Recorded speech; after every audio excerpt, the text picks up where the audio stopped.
Era una tarde fría de otoño cuando un grupo de 6 amigos decidió adentrarse en el bosque de Eldergrove, un extenso paraje natural rodeado de leyendas oscuras. Nadie se atrevió a acercarse mucho a este bosque, ya que muchos aseguraban haber visto extrañas sombras entre los árboles, o incluso haber escuchado voces lejanas llamando sus nombres en la oscuridad. Pero los jóvenes, buscando una aventura diferente, ignoraron las advertencias y emprendieron el camino con entusiasmo. A medida que se adentraban en el bosque, la atmósfera comenzó a volverse densa y opresiva. Los árboles se alzaban tan altos que apenas dejaban pasar la luz del sol. La brisa susurraba y el crujir de las ramas secas bajo sus pies parecía retumbar en el silencio. Se sentía como si el bosque estuviera vivo, observándolos. Después de varias horas caminando, comenzaron a notar que el sendero que antes seguían se volvía cada vez más incierto, como si el bosque estuviera cambiando de forma a propósito. Decidieron hacer una pausa para orientarse, pero algo extraño ocurrió. Cuando miraron hacia atrás, el camino que habían recorrido ya no existía. En su lugar, había un laberinto de árboles retorcidos, como si las rutas se hubieran reconfigurado por completo. ¿Qué está pasando? Component placement, preguntó Clara, con la voz temblorosa. Esto no es normal. Debe ser algún truco del bosque, dijo Tomás, tratando de mantener la calma. Vamos a buscar una salida. Sin embargo, a medida que avanzaban, extraños sucesos comenzaron a suceder. Una risa siniestra resonó a lo lejos, y la silueta de una figura humana apareció fugazmente entre los árboles, solo para desvanecerse al instante. En un principio, pensaron que era un truco de la mente por la tensión, pero luego, la sensación de ser observados se intensificó. A cada paso, el aire se volvía más pesado, y los murmullos que escuchaban se volvían cada vez más cercanos. Uno de ellos, Andrés, se adelantó un poco y vio algo extraño entre las sombras. Un árbol gigantesco con una extraña marca en su tronco, como un símbolo grabado a mano. Era una figura humana, pero con una mirada vacía, una sonrisa torcida y ojos completamente oscuros. Andrés, paralizado por el miedo, intentó gritar, pero la voz no salía de su garganta. ¿Qué te pasa, Andrés?, preguntó Laura, acercándose.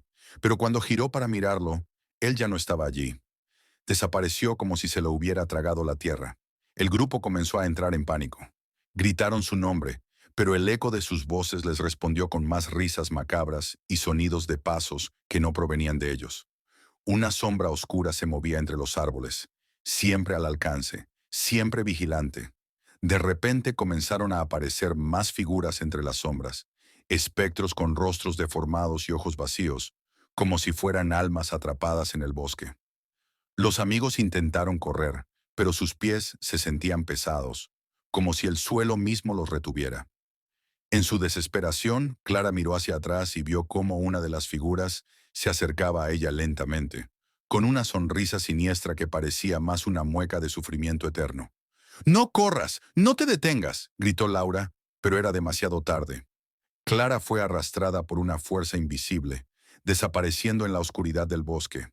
La ansiedad y el terror se apoderaron del grupo. Solo quedaban tres: Tomás, Laura y Víctor, quienes continuaron corriendo sin rumbo fijo, pero el bosque parecía jugar con ellos. Cada vez que pensaban haber encontrado una salida, un nuevo sendero se cerraba ante sus ojos, y las sombras se acercaban más. Fue entonces cuando vieron algo aún más aterrador. En el centro de un claro, una figura encapuchada se encontraba de pie, rodeada por una extraña niebla gris. La figura levantó una mano y, en un susurro, murmuró palabras en una lengua desconocida.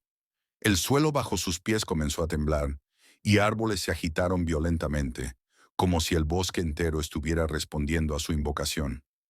«¡Esto no puede ser real!», singó Víctor, pero la figura comenzó a acercarse a ellos, moviéndose con una rapidez antinatural.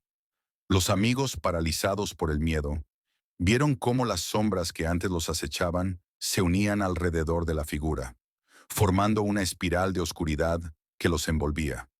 Y en ese momento, la tierra se abrió bajo sus pies, y los tres cayeron en un abismo profundo, donde el tiempo y el espacio ya no existían. El último sonido que escucharon fue una risa fría que resonó desde las profundidades del bosque, como si todo el mal del mundo estuviera atrapado dentro de ese lugar. Al día siguiente, cuando los primeros rayos de sol iluminaron el bosque de Eldergrove, no quedaba rastro del grupo. Solo el susurro del viento seguía trayendo ecos de su desaparición. El bosque había reclamado a sus nuevas víctimas, y las leyendas sobre Eldergrove seguían vivas. Nadie volvería a entrar allí, al menos no sin pagar el precio de la oscuridad que acechaba entre sus árboles.